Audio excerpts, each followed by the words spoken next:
하루 10분 교과서 읽기 히들맘 TV 초등학교 6학년 1학기 국어나 나무를 심는 사람 1940년 아프리카 케냐 중앙 고원 지역 이테네의 작은 마을에서 왕가리 마타이가 태어났다. 집안의 맏딸인 왕가리 마타이는 어머니를 도와 집안일을 하고 동생들을 보살폈다. 그 당시 케냐에서는 여자아이를 학교에 보내는 경우가 매우 드물었다. 왕가리 마타이도 자신이 학교에 다니게 될 것이라고는 생각하지 못했다.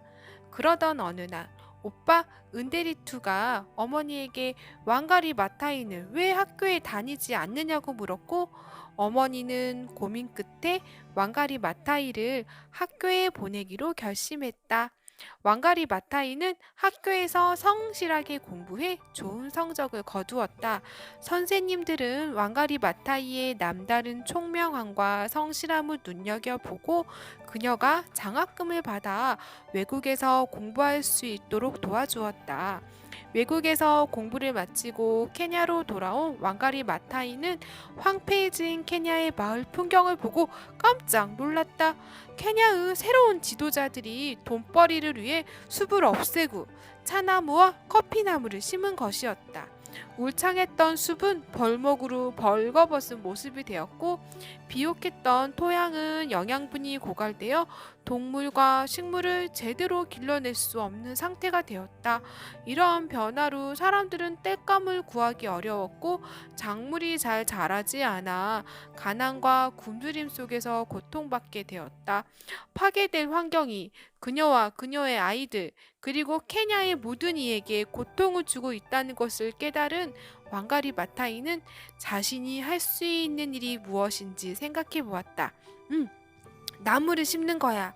왕가리 마타이는 나무를 심기로 마음먹고 방법을 고민한 끝에 나무를 심어주는 회사를 세웠다. 그녀는 이 회사가 헐벗고 삭막한 도시를 풍요롭게 만들 뿐만 아니라 가난한 사람들에게 나무를 심고 관리하는 일자리를 제공해 줄 것이라고 생각했다. 그러나 사업은 적자를 면하기 어려웠고 누구도 그녀를 도와주지 않았다. 회사 운영이 어려워지자 왕가리 마타이는 묘목 장사를 해서 회사를 살리기로 하고 1975년 나이로비에서 열린 국제 전람회에 참석해 묘목을 전시했다. 그러나 묘목을 사는 사람은 아무도 없었다. 실망스러웠지만 왕가리 마타이는 포기하지 않았다. 때마침 그녀는 국제연합 헤비텟 회의에 참석할 수 있는 기회를 얻었다. 왕가리 마타이는 그곳에서 테레사 수녀와 마거린 미디에게 큰 감명을 받고 나무와 숲이 있는 더 푸른 도시를 만들기로 결심했다. 하지만 새로운 꿈을 품고 케냐로 돌아온 왕가리 마타이를 맞이한 것은 말라 죽은 묘목들이었다. 이제 나무 심기는 그만하면 어때? 주위 사람들은 나무 심기에만 열중하는 왕가리 마타이를 설득했다. 나무 심기를 포기할 수는 없어요. 왕가리 마타이는 포기하지 않고 나무 심기를 계속할 수 있는 방법을 찾아보았다. 그리고 곧 그 기회가 생겼다. 1977년 케냐 여성위원회에서 왕가리 마타이에게 헤비텟 회의에서 보고 들은 것을 연설해 달라고 부탁한 것이다. 왕가리 마타이의 연설은 많은 사람들에게 감동을 주었고 그 뒤 왕가리 마타이는 케냐 여성위원회의 위원이 되어 나무 심기 운동을 추진했다. 케냐 여성위원회는 나무 심기 운동을 전파하려고 여성들이 기른 묘목을 숲이나 정원에 옮겨 심을 때마다 한 그루에 4센트씩 대가를 지불하기로 했다. 여성들은 농사를 지어본 경험이 많아 나무를 잘 길러냈다. 때로는 깨진 화분에 묘목을 키웠다. 일자리를 가져본 경험이 없는 여성들은 비록 적은 돈이었지만 스스로 돈을 벌 수 있다는 사실에 기쁨을 느끼며 열심히 일했다.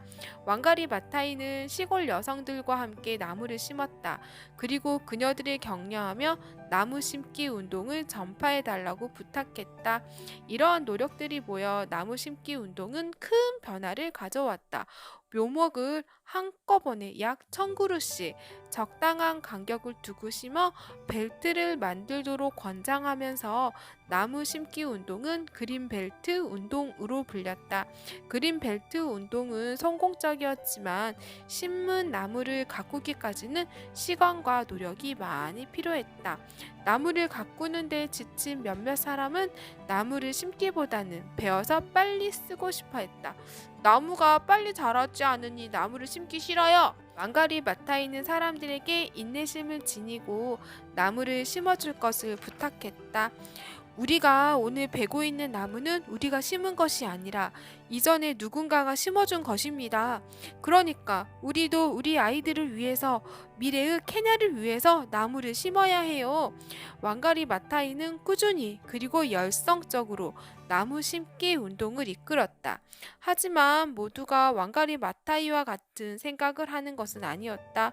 1989년 케냐 정부는 나이로비 시내 한복판에 있는 우후루 공원에 복합 빌딩을 건설하려고 했다. 우후루 공원은 대도시 나이로비에 남아있는 유일한 녹지 공간으로 콘크리트 건물 사이에서 시민들의 쉼터 역할을 하고 있었다. 왕가리 마타이는 도심 속 녹지대와 시민들의 쉼터가 계속 보존되어야 한다고 생각했다.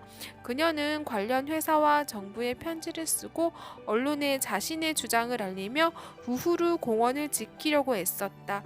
친구들은 힘들어하는 왕가리 마타이를 걱정했다. 왜 이렇게까지 하는 거야? 그건 내가 간섭할 일은 아니잖아?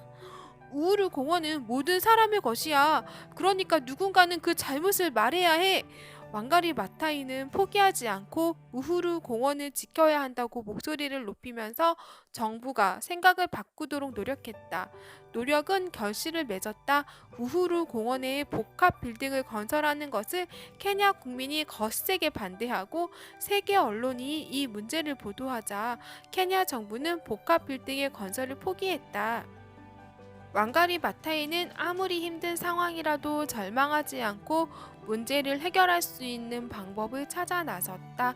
환경운동가인 왕가리 마타이에게 환경을 보호하는 방법은 나무를 심는 것이었다. 나무를 심고 키우는 것이 환경을 보호하고 사람을 이롭게 한다고 생각했다. 그래서 다른 사람들이 은퇴를 하고 휴식을 취할 무렵인 노년에도 환경보호운동에 앞장섰다. 그리고 왕가리 마타이는 이러한 노력을 인정받아 2004년 아프리카 여성 최초로 노벨 평화상을 받았다. 보이지 않는 곳에서 자신의 삶에 도움을 주는 사람들을 생각해보고 말해봅시다. 1. 산림청 나무지킴이 2. 청소아저씨 환경지킴이 3. 군인경찰 안전지킴이 4. 기자 사회정의 실현 도우미 5. 교과서 집필진 가치관 세우미. 인물이 추구하는 가치가 무엇인지 생각하며 나무를 심는 사람을 읽어봅시다. 왕가리 마타이는 나무가 울창해야 환경이 살아난다. 삶의 터전, 쉼터, 미래가 있다고 굳게 믿고 노년에 이르기까지 나무 심기에 힘썼습니다.